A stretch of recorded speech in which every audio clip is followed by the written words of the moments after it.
ایک کمال کا میں آپ کو واقعہ سناتا ہوں، حضرت موسیٰ علیہ نبینا والسلام کے دور کا واقعہ ہے۔ اللہ کریم نے آپ کو حکم دیا کہ اے موسیٰ فلاں علاقے میں جاؤ، میرے ایک ولی کا انتقال ہو گیا ہے، تو اس کا جا کر نماز جنازہ ادا کرو، غسل کفن کا انتظام کرو۔ آپ ادھر گئے، آپ نے جب غسل کفن کے لیے کوشش کی تو لوگ کہنے لگے آپ کدھر آ گئے، یہ تو بڑا گناہگار، بڑا بدکار اور زمانے کا بیکار شخص ہے، آپ اس کا جنازہ پڑھنے آئے۔ بہرحال آپ نے وہ سارا کچھ کر دیا۔ پھر اللہ سے کہا کہ یا اللہ بندے تو یہ کہہ رہے ہیں تیرا نافرمان تھا، گناہگار تھا، اور تو فرماتا ہے تیرا ولی۔ اللہ نے فرمایا موسیٰ بات یہ بندے بات تو صحیح کر رہے ہیں، یہ جو کہہ رہے ہیں نا یہ سب ٹھیک کہہ رہے ہیں، مگر بات یہ ہے کہ اس بندے نے مرنے سے پہلے جب اس کی وفات کا وقت قریب آیا نا تو 5 کلمات کے ذریعے اس نے مجھے پکارا، اے موسیٰ میں نے ان 5 کلموں کی وجہ سے اس کی مغفرت فرما دی۔ حضرت موسیٰ نے کہا یا اللہ مجھے 5 سینٹنس بتا دے، مجھے وہ 5 کلمات بتا دے کہ صدیاں گناہ کر کے اتنے بڑے گناہگار کو صرف 5 کلموں کے لیے بخش دیا تو نے۔ اب ذرا ان 5 سینٹنس کی خوبصورتی، ڈیپتھ اور اللہ سے کنیکٹیوٹی سمجھیے گا۔ کاش یہ بات سمجھ آ جائے کہ توبہ کہتے کس کو ہیں، اللہ سے کنیکٹیوٹی کسے کہتے ہیں۔ ہم کانوں کو ہاتھ لگانا یا اللہ میری توبہ، ہمارے تو سٹائل ہی دوسرے ہیں نا۔ توبہ کسی اور شے کا نام ہے، توبہ کے لیے کوئی بہت بڑا اہتمام کرنے کی ضرورت نہیں ہے، بس دل سے ایک بار پکارنے کی ضرورت ہے، سچی پکار ہو جائے، ایک بار سچی کنیکٹیوٹی ہو جائے، وہ کریم پچھلے سارے گناہ معاف فرما دیتا ہے۔ اس پتہ ہے گناہگار نے وہ 5 جملے کیا کہے، وہ کہتا ہے اے اللہ تو جانتا ہے کہ میں نیکوں سے محبت کرتا ہوں اگرچہ خود نیک نہیں ہوں، ہیں ذرا سوچئے، میں خود نیک نہیں ہوں مگر تو جانتا ہے مجھے نیکوں سے پیار بڑا ہے۔ دوسرا سینٹنس کیا تھا، یا اللہ تو جانتا ہے میں گناہگاروں سے بغض رکھتا ہوں، فاسقوں سے بغض رکھتا ہوں حالانکہ میں خود گناہگار ہوں۔ سمجھ رہے بات کو، اپنے گناہوں کا اعتراف، اقبال جرم ہے۔ بندے کو کہو تو گناہگار، بولتا میں کدھر گناہگار بھائی، مجھ سے بڑا تو نیکی کوئی، ہم تو پہلے یہی ماننے کے لیے تیار نہیں کہ میرے گناہ کتنے ہیں۔ اللہ کی بات دنیا سے چھپا لو، اللہ سے چھپتا نہیں کچھ، ادھر اقبال کریں، ادھر مانیں، ایکسپٹ کریں۔ ہاں دنیا کی عدالت میں اگر ہم کہیں جا کے اپنا جرم ایکسپٹ کر لیں سزا سنائی جاتی ہے۔ سبحان اللہ، میرے رب کی رحمت کے انداز ہی نرالے ہیں، اس کی عدالت کے دستور نرالے ہیں۔ کوئی سچے دل سے جا کے مان لینا یا اللہ میں سب سے بڑا گناہگار، اس کی رحمت اس کی بخشش فرما دیتی ہے۔ اس نے کہا کیا کہا، یا اللہ ہوں بڑا گناہگار، میں گناہگاروں سے نفرت رکھتا ہوں مگر مولا خود بھی گناہگار ہوں۔ تیسرا جملہ کیا تھا، یا رب اگر مجھے معلوم ہو جائے نا کہ میرے جنت میں داخل ہونے سے تیری ملکیت میں کوئی کمی آ جائے گی تو پھر میں تیری جنت کا کبھی تجھ سے سوال نہیں کروں گا، کیونکہ مجھے پتا ہے تیری جنت بہت بڑی ہے، مجھے داخل کر کے تیرا کچھ بھی نہیں جانا، تیرا کچھ نہیں جانا، میرا بیڑا پار ہو جانا ہے، تو پھر میں تجھ سے کیوں نہ مانگوں، مجھے بخشنے میں تیرا کیا جائے گا، تو قریب، تیری جنت بہت بڑی، تیری رحمت بہت بڑی، تو یا اللہ مجھے اگر یہ معلوم ہو جائے کہ مجھے جنت میں داخل کرنے سے تیری ملکیت تھوڑی ہو جائے گی پھر میں جنت نہیں مانگوں گا۔ چوتھا سینٹنس کیا تھا، یا رب اگر مجھے معلوم ہو جائے کہ میرے جہنم میں داخل ہونے سے تیری ملکیت میں اضافہ ہو جائے گا تو میں جہنم سے تیری پناہ بھی نہیں مانگوں گا۔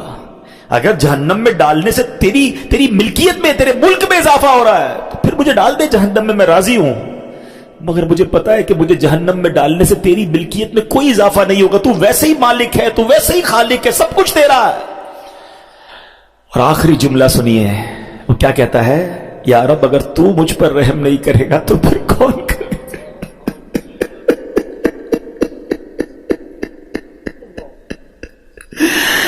اگر اللہ رحم نہیں کرے گا تو کون کرے گا۔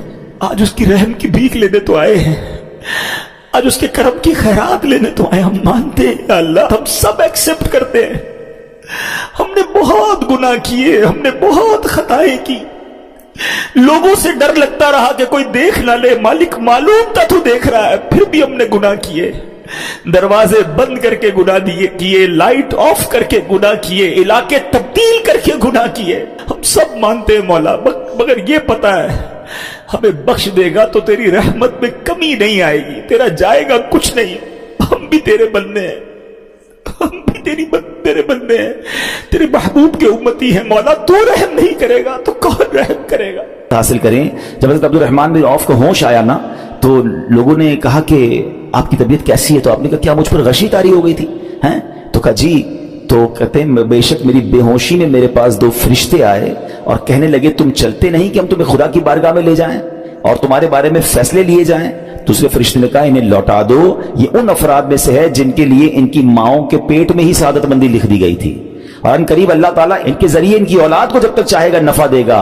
اس کے بعد آپ رضی اللہ تعالیٰ ایک مہینہ مزید زندہ رہے، اس کے بعد انتقال ہوا۔ تو پتہ چلا کہ آپ کی والدہ نے نماز پڑھی، اللہ سے مدد مانگی، اور آپ کو اللہ نے ایک نئی زندگی عطا فرمائی۔ تو آپ اپنی زندگی میں اس پریکٹس کو آج اس آیت سے دیکھیں، ہم نے کرنا کیا ہے؟ ہم جب بیان میں آئیں تو صرف بیان نہیں سننا ہے، ہم نے اللہ نے مجھے کہا کیا ہے، ہم اس ٹاپک کو لے کے اسی لیے چل رہے ہیں نا کہ میرے رب نے ڈائریکٹلی مجھ سے کیا بات کی ہے۔ تو آج اس آیت میں یہ لیسن مل رہا ہے کہ جب کسی پرابلم میں ہے، کلیمٹی میں ہے، تو اللہ کی طرف جانا ہے اور نماز سے مدد چاہنی ہے۔ وَاسْتَعِينُوا بِالصَّبْرِ وَالصَّلَاةِ۔ اچھا اب آپ دیکھیں پیارے آقا کی نماز کی کیسی عادت تھی، بادل گرجتے تھے، آندھی چلتی تھی، کسی بری خبر کی اطلاع آ رہی ہوتی تھی، نبی پاک نماز کی طرف چلے جاتے۔ اچھا مجھے بتائیں نماز استسقاء کیا ہے؟ بارش نہیں ہو رہی ہے، پیارے آقا نماز پڑھا رہے ہیں۔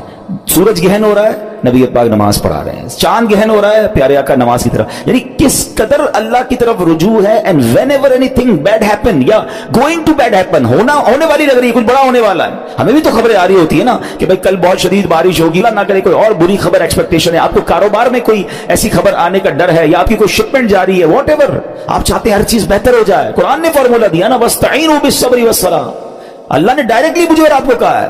تو from now on words make your practice کہ میں نے انشاءاللہ نماز سے مدد لینی ہے، اور آپ اپنی آنکھوں سے دیکھیں گے، اور آپ اللہ سے عرض بھی کریں کہ اللہ تو نہیں قرآن میں کہا ہے مدد لے، میں نے کھڑا ہو گیا نماز کے لیے، تو نماز سے آپ نے مدد لینی ہے۔ اچھا اب اس کے بعد آیت کا جو سیکنڈ پارٹ ہے کہ صبر سے بھی مدد لینی ہے، اور آگے کیا فرمایا؟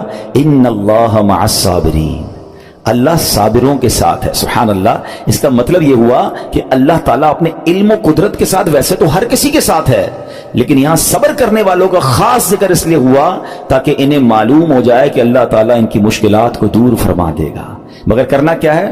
صبر کرنا ہے۔ اچھا اب صبر کے بارے میں دو باتیں بڑی اہم ہیں کہ صبر نارملی ہم جب بھی صبر کے بارے میں سنتے تو صبر ہم کہتے ہیں یار تکلیف آئی ہے صبر کرو، یقیناً یہ بھی صبر ہے، مگر صبر کی ایک اور قسم بھی ہے جو اس سے بھی سپیریئر ہے، جو اس سے بھی افضل ہے، اور وہ کیا ہے؟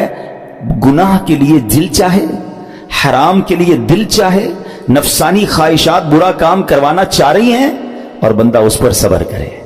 یہ صبر جو ہے نا، یہ شریعت کو اور محمود ہے اور بڑا افضل ہے کہ انسان کو جی چاہے کہ فلاں گناہ کرنا ہے مگر وہ اس پر صبر کرے۔ اور دوسرا صبر وہی ہے جو ہم جانتے ہیں کہ کوئی مصیبت آ جائے، کوئی آفت آ جائے، کوئی ہمارا اللہ نہ کرے کسی سے لڑائی ہو جائے، ہمیں کوئی برا بلا کہے، ہم اسے معاف کر دیں، صبر کریں، یا جسمانی تکلیف ہے، کاروبار میں پرابلم ہے، ہم اللہ کی رضا پر راضی رہیں۔ تو یہ دو قسم کے صبر ہیں، اور جب کوئی بندہ صبر کرتا ہے نا تو قرآن و حدیث اور بزرگان دین کے اقوال سے میں اب آپ اس کے 10 فائدے بتانا چاہتا ہوں۔ میں کہتا جاؤں گا، آپ اللہ کے ذکر کی نیت سے سبحان اللہ بھی کہتے رہیں، جنت میں درخت بھی لگاتے رہیں، ٹھیک ہے؟ اللہ تعالیٰ صبر کرنے والوں کے ساتھ ہے، صبر کرنے والے کو اس کے عمل سے اچھا اجر ملے گا، صبر کرنے والے کو بے حساب اجر ملے گا، صبر کرنے والوں کی جزا دیکھ کر قیامت کے لوگ حسرت کریں گے، صبر کرنے والے رب کریم کی طرف سے درود و ہدایت اور رحمت پاتے ہیں، صبر کرنے والے اللہ کو محبوب ہیں، صبر آدھا ایمان ہے، صبر جنت کے خزانوں میں سے ایک خزانہ ہے،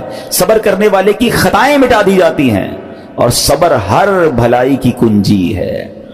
اب آتے ہیں ان دونوں صبر کو تھوڑا سا ڈیفائن کرتے ہیں۔ ایک نفسانی خواہشات، گناہ کا جی چاہتا ہے، کیونکہ نفس ہے نا وہ تو ہر وقت موج مستی چاہتا ہے، وہ تو ہر وقت چاہتا ہے جناب بس یہ بھی کام کر لوں وہ بھی کر لوں۔